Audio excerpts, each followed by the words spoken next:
Good morning, students. Today we will study chapter 4, a question of trust, from our supplementary reader. Everyone thought that Horace Danby was a good, honest citizen. He was about 50 years old and unmarried, and he lived with a housekeeper who worried over his health. In fact, he was usually very well and happy except for attacks of hay fever in summer. He made locks and was successful enough at his business to have two helpers. Yes, Horace Danby was good and respectable, but not completely honest. Now, everybody thought that Horace Danby, he is the main character of the story, he was a good and honest citizen. He was about 50 years old, unmarried, and he lived with a housekeeper who worried about his health. In fact, most of the time he was quite well, except for attacks of hay fever in summer. That is seasonal basically. Many of us will have a little bit of flu or coughing and sneezing as the seasons change, and this used to happen to him during the summer season. Now his business was to make locks, and he was successful enough in his business that he had two helpers. Yes, Horace Danby was good and respectable, but not completely honest. 15 years ago, Horace had served his first and only sentence in a prison library. He loved rare, expensive books, so he robbed a safe every year. Every year he planned carefully just what he would do, stole enough to last for 12 months, and secretly bought the books he loved through an agent. Now, 15 years ago, Horace had served his first and only sentence in a prison library. Horace had a dark past, not completely honest is stated over there. He got caught in something which was illegal, and he served his first and once only sentence in a prison, in a library. He loved rare, expensive books, so he robbed a safe every year. Each year he planned carefully just what he would do, stole enough to last for 12 months, and secretly bought the books he loved through an agent.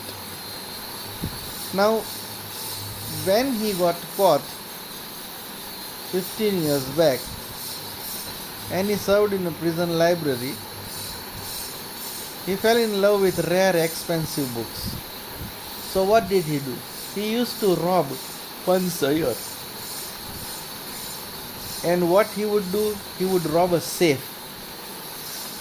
And he planned his robberies very carefully, so that whatever robbery he planned, he would get enough money from that robbery which would last for the whole year.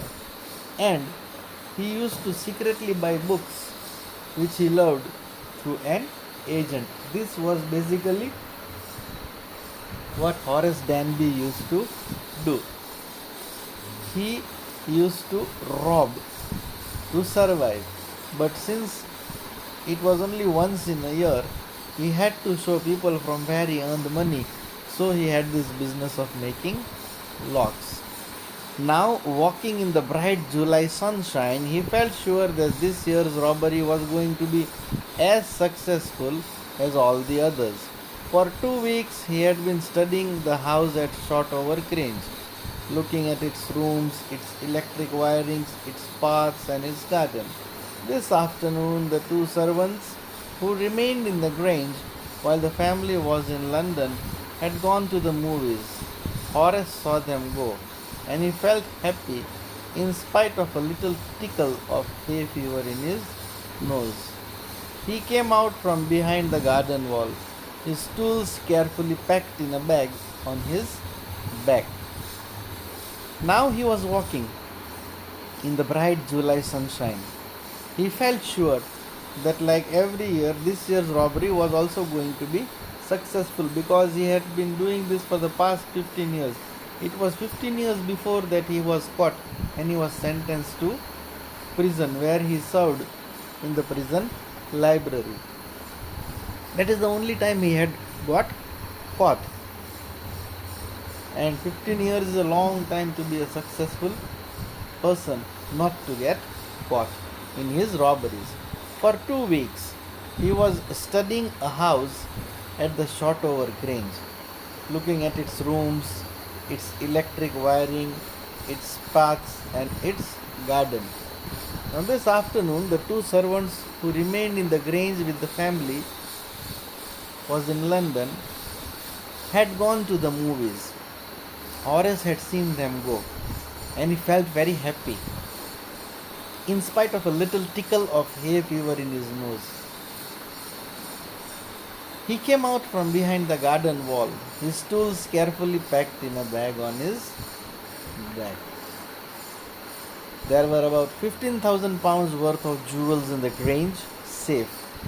If he sold them one by one, he expected to get at least 5,000, enough to make him happy for another year. There were 3 very interesting books coming up for sale in autumn. Now he would get the money he wanted to buy them. Now there was enough jewelry, and he had estimated it to be £15,000. And if he sold the jewels, he would one by one, he would get 5,000, enough to make him happy for another year. And 3 very interesting books were coming up for sale in autumn, and he was a lover of rare and expensive books, so he would get the money he wanted to buy those books. He had seen the housekeeper hang the key to the kitchen door on a hook outside. He put on a pair of gloves, took the key, and opened the door. He was always sure not to leave any fingerprints. Now he saw the housekeeper hanging the key to the kitchen door on a hook outside. He put on a pair of gloves, took the key, and opened the door. And he was always careful to wear the gloves because he never wanted his fingerprints to be put up anywhere. A small dog was lying in the kitchen. It stirred, made a noise, and moved its tail in a friendly way. "All right, Sherry," Horace said as he passed. All you had to do was to keep dogs quiet, was to call them by their right names and show them love. A small dog was lying in the room. It stirred, made a noise, and started to move its tail in a very friendly manner. Horace, as he passed by the dog, he just said, "All right, Sherry." Now this is what you were supposed to do to keep dogs quiet. Basically, you had to call the dog by their right names and show a little bit of love to them. This is how they would remain quiet, even in front of strangers. This is what Horace thinking was. The safe was in the drawing room, behind a rather poor painting. Horace wondered for a moment whether he should collect pictures instead of books, but they took up too much room. In a small house, books were better. Now this safe, which he has come to rob, is in the drawing room, behind a rather poor painting. And for a moment, Horace wondered whether he should collect pictures instead of books. But then he realized his house was too small for pictures and books would be a better option. There was a great bowl of flowers on the table, and Horace felt his nose tickle.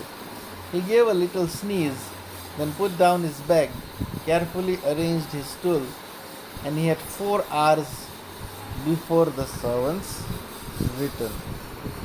Now the house which he has come to, there are a lot of flowers in a big bowl on the table, and Horace felt a slight tickle in his nose. In fact, he even sneezed, and then he put down his bag. Now, if you are a robber, you can't make any kind of noise, but Horace sneezed because of the smell of the flowers, which gave a slight tickle on his nose. And then He put down his bag, carefully arranged his tools, and he had 4 hours of time to do the robbery before the servants came. The safe was not going to be hard to open. After all, he had lived with locks and safes all his life. The burglar alarm was poorly built. He went into the hall to cut its wire. He came back and sneezed loudly as the flower smell came to him again. Now, this safe was not going to be hard for him to open because all his life he had lived with locks and safes. The burglar alarm was also poorly built. He just went down the hall and cut the wire. But when he came back, he sneezed loudly because of the smell of the flowers which was coming to him again. How foolish people are when they own valuable things, Horace thought. A magazine article had described the house, giving a plan of all the rooms and a picture of this room. The writer had even mentioned that the painting hid a safe. But Horace found that the flowers were hindering him in his work. He buried his face in his handkerchief. How foolish people are when they own valuable things.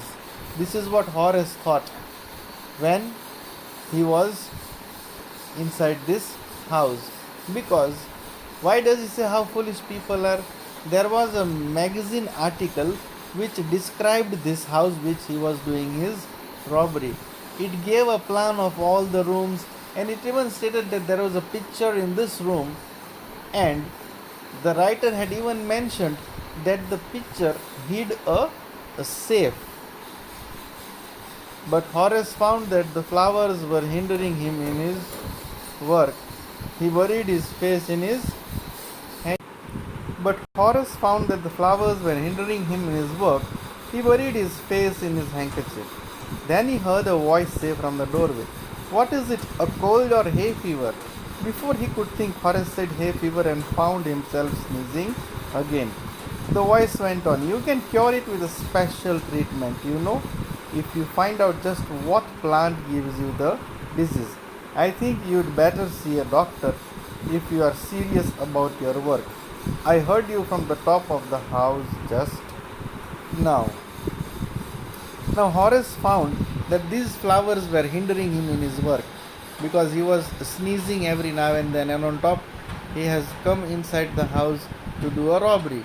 So basically he can't make noise, and because of that he has to remain quiet. Unfortunately, because of those flowers he is sneezing. Now when he sneezed the second time, a loud sneeze, he buried his face in a handkerchief to wipe out his nose. At that time, he heard a voice say from the doorway, "What is it? A cold or hay fever?" Horace didn't know somebody was in the house. He just, before he could think, he just spoke out, "Hay fever," and found himself sneezing again. And that voice continued, "You can cure it with a special treatment. If you find out just what plant gives you the disease." This is what that voice said, that you can cure it. Just you should know that because of which plant you are sneezing. And that voice suggested that you better go and see a doctor if you are serious about your work. Now this is a true advice given to a robber, that you should never make noise when you are doing any kind of robbery.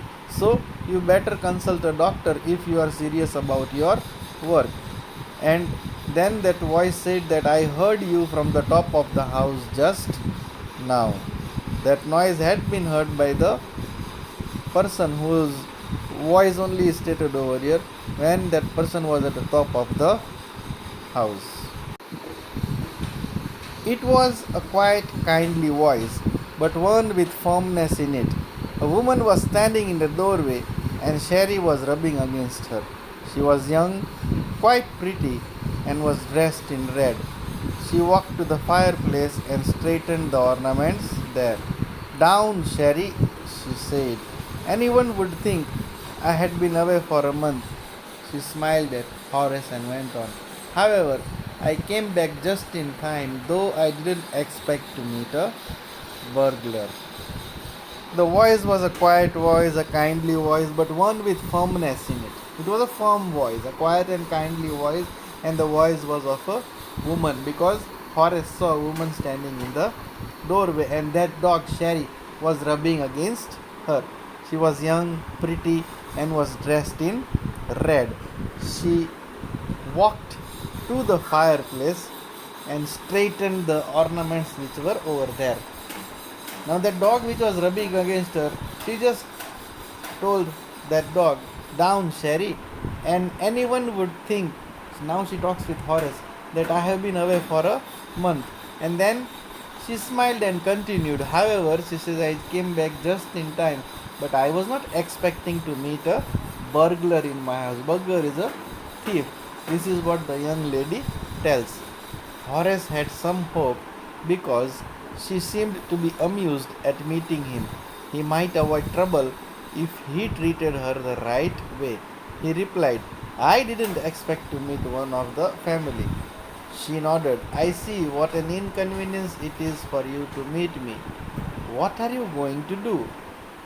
Horace said, my first thought was to run. Of course, you could do that. But I would telephone the police and tell them all about you. They would get you at once.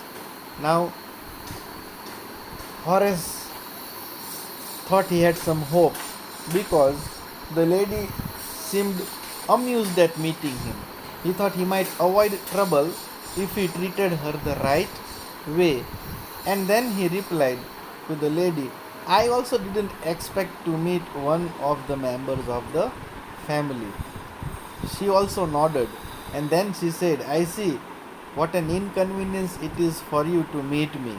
By the way, she asked him, what are you going to do? Horace said that my first thought was to run. Of course, the lady says you could do that, but then I would telephone the police and tell them all about you, and they would catch you at once.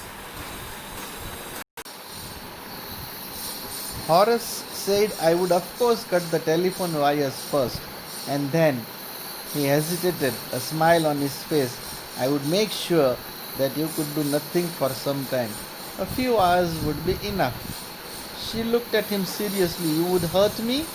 Horace paused and then said, I think I was trying to frighten you when I said that. You didn't frighten me. Now Horace said, the first thought of me was to run. And the lady says, I would call the police. He says, the first thing I would do is cut the telephone wires first, and then I would run away. He hesitated with a smile on his face. And he also said that I would make sure that you could do nothing for some time. And a few hours would be enough.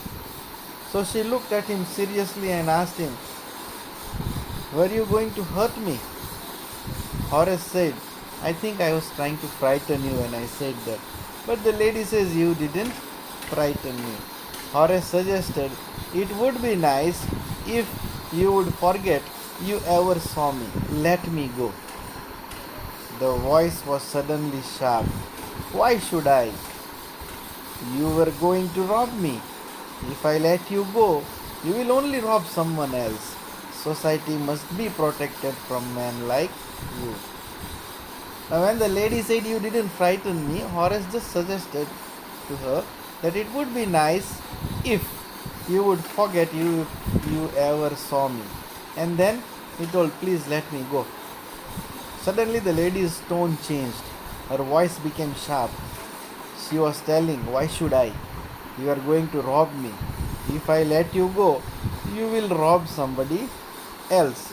And society should be protected from men like you. Horace smiled. I am not a man who threatens society.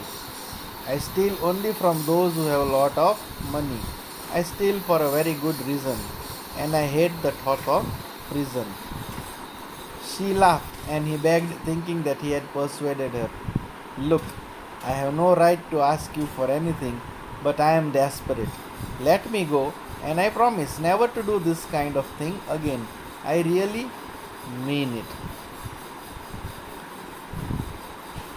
Now, the lady, she says, her voice was sharp, and she said, why should I allow you to go? Society must be protected from men like you. Horace smiled, stating, I am not one who threatens society.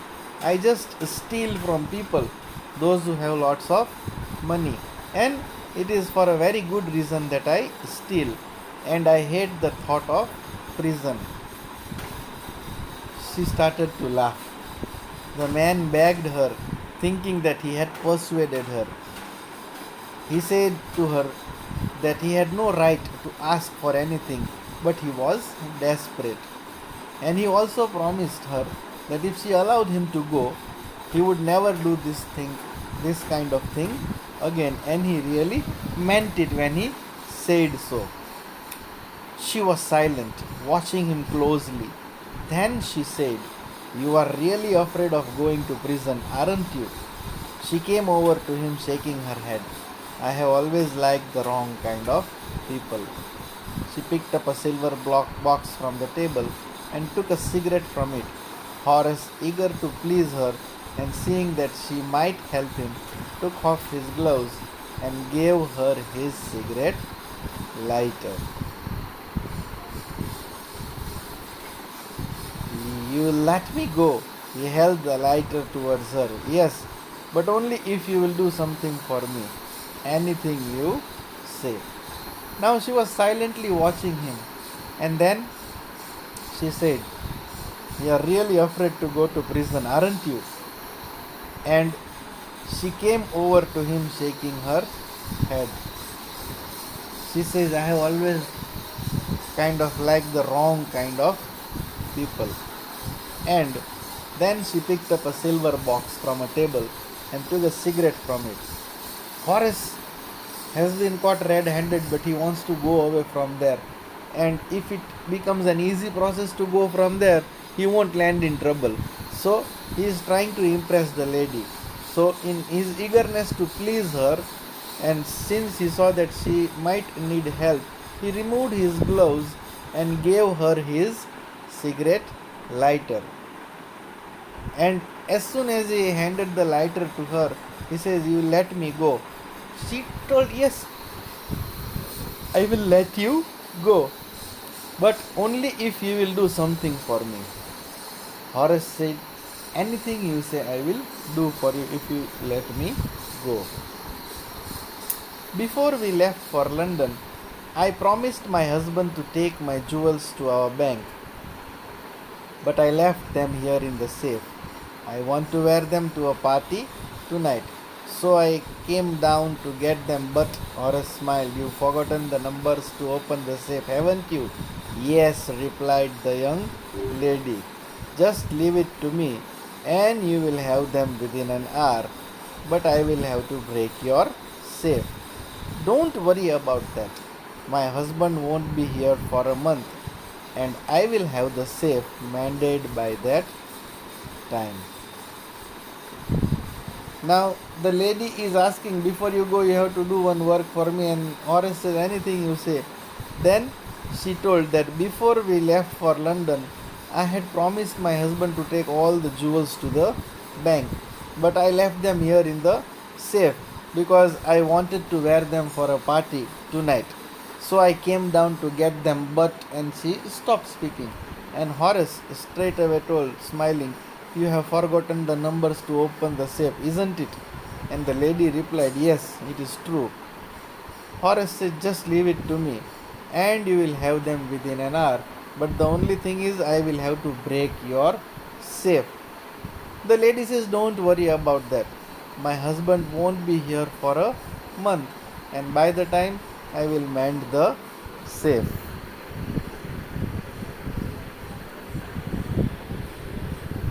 And within an hour, Horace had opened the safe and given her the jewels and gone happily away.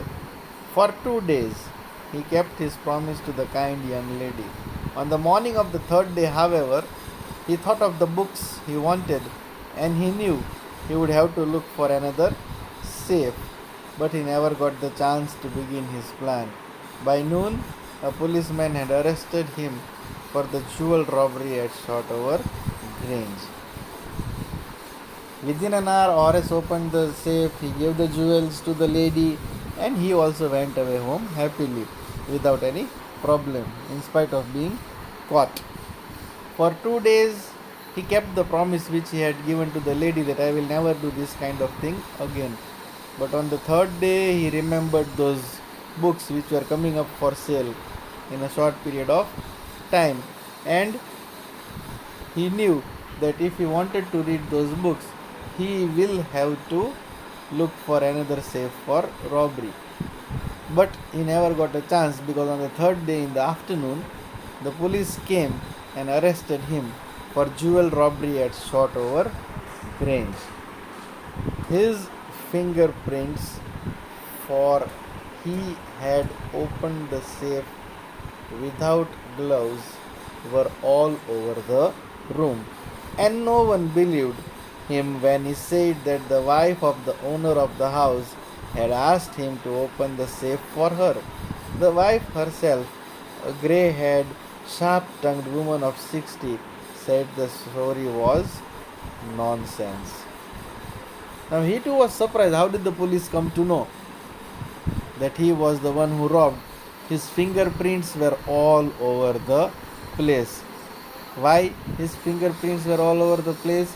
Because he had removed his gloves to give the lighter to the lady to light her cigarette, and then he forgot to wear the gloves again while he was doing the robbery, and that is why his fingerprints were all over the safe. And when he told what had happened, nobody believed him. And when he said that the wife of the owner of the house had told me to open the safe, the wife was standing there, but she was not that young and beautiful lady. In fact, she was an old lady, grey haired, sharp tongued woman of 60, and she told that this story was nonsense. Finished. Horace got caught, and then he realized that yes, that lady who had come that day over there was not the owner's wife.